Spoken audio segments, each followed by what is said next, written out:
All right, for the third section, basically you are finding slope.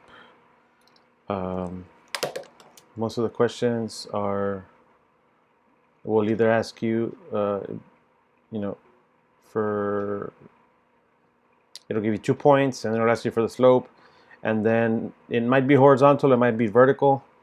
So I'll go over several examples or a couple of examples on that. So finding slope, there's two ways we can do it. One is by graphing, which is probably the easiest way, graphing, and then you can just count, right? So for example, this example they're showing us here, I would graph it. So using decimals, I could graph it, and then I would just find the run and the rise, and I would set it. I would make a fraction where the run was over the rise. Sorry, the rise was over the run. And so in this case, let's count. Let's see what is the slope here. So slope is equal to rise over run. So it's again, you don't count on the where you start, you count on the next one, the first step you take. So it's 1, 2, 3, 4. So it's 4 on the bottom. On the top, again, it's 1, 2, 3, 4, 5, 6, 7, 8. Right? So that means that the slope is 2. Now, so why is it 2 if we went up 8 and 4? Well, if we do a run of 1, right, and then a rise of 2, 1, 2. Yep, I'm on the line, right? And then 1, and then 1, 2, 1, 1, 2, 1, 1, 2. So it does work. Okay, the other method would be to use the formula. Right, so for a formula,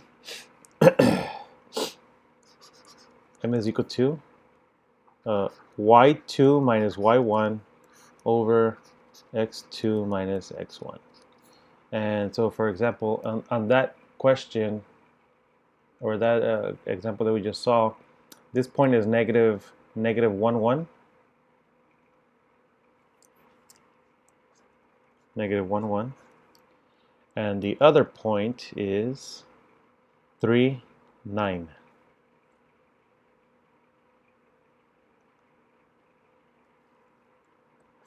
Three comma 9. So y2 and x2 are these, and then y1 and x1 are these over here. So it's good to label which ones you're going to be using in what order. Okay, so on the top it's going to be 9 minus 1, right? 9 minus 1, and then 3 minus negative 1. So on the top, 9 minus 1 is 8. That looks very familiar. On the bottom, 3 minus negative, that's a plus, so it's 4. Right, so then it equals to 2. So that was correct. That makes sense from what we got before, right?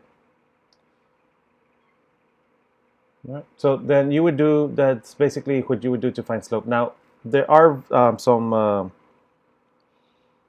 special cases, right? For horizontal and vertical lines, you need to be just aware of what might it look like. So when you're looking at the points that they give you, if they give you 2 points, and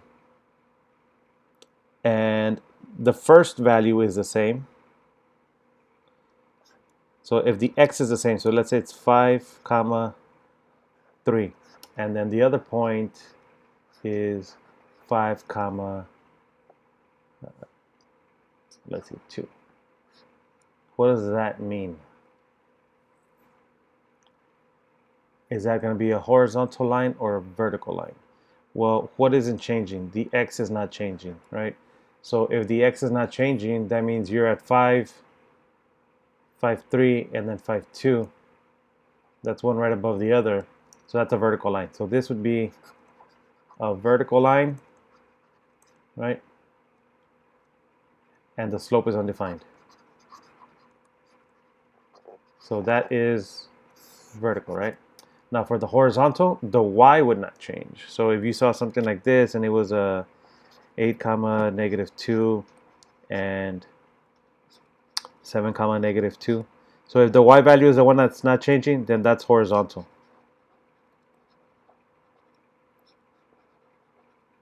Horizontal, sorry. and then that means that the slope is equal to 0. And if they give you right away, you know, that they say it's a horizontal line going through the point, blah blah, then horizontal line, you already know the slope is 0. There's not much work to do there. Okay, so again, if they give you a point, you can do plot them, and a lot of times it's good to graph them. Just draw it real quick, just so you get a quick idea if it's going to be a line that has some sort of slope, or if it's going to be a slope of 0 or an undefined slope. It'll be a quick way to see, right? If you graph it real quick, it doesn't have to be perfect. Just something like this, where I just drew, the x, y, and then just put the points more or less where they go. And if all else fails, you use the formula y2 minus y1 over x2 minus x1, which remember is rise over run for your slope. Okay.